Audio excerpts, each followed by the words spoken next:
Dumela bakulu dinyaya metizhen iziye ndadzoka manje ndine nyaya panapa iri kunetsa. Kune nyaya yambotenderera nezuro apa pachitaurwa nyaya yecorruption yakaitwa kuMinistry of Youth.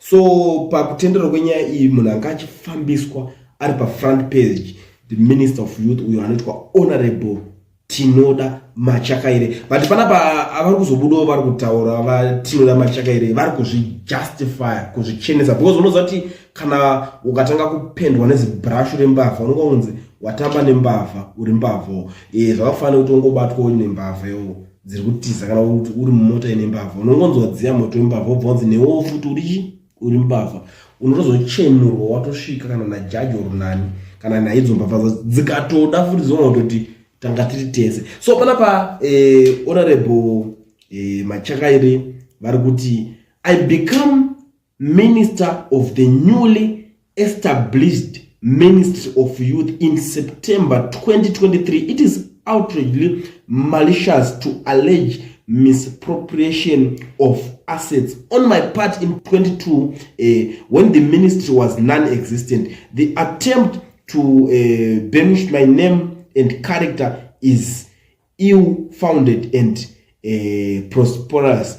But you know, what you want to say this guy is going to kana ari kuti kumashuro kumaningirina akadilingina zvikureva iri kuti ava veningirikini vari kuburitsa zvinhu zvari kumunyebera vari kutotaura kuti akutorina nyaya because iye ari kuti inyowanika but ari kuedza kutaura kune umwe minister of ningirina akamboiswa kumashure before iye.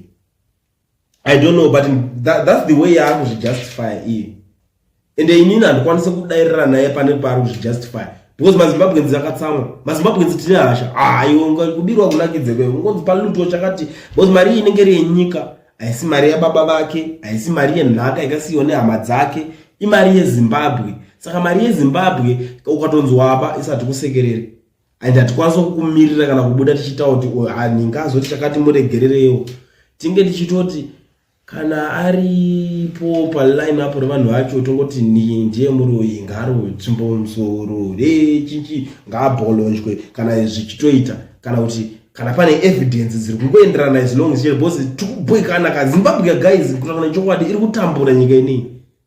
Nyika yeZimbabwe iri kutambura handiti saka idi kubirwa handiti mukutogara mutoti aona ichitoti industry yedu yesaningini zvinhu zvedu zviri pasi tine masanction tine machinchi pasine masanction ngaende tichitowo pasine mbavha. But anyway muri Zimbabwe Honorable Tinoda Machakaire vari kubudawo vari kuzvijustify vari kuti handisiri ndakaba imimiwo guys munokwanisa here kuvadairira zvari kutaura ndo vanhu vacho vakomana vacho ZANU-PF ameno munotowo kudini nyaya yemashoko avo vabudisa ari kutaura.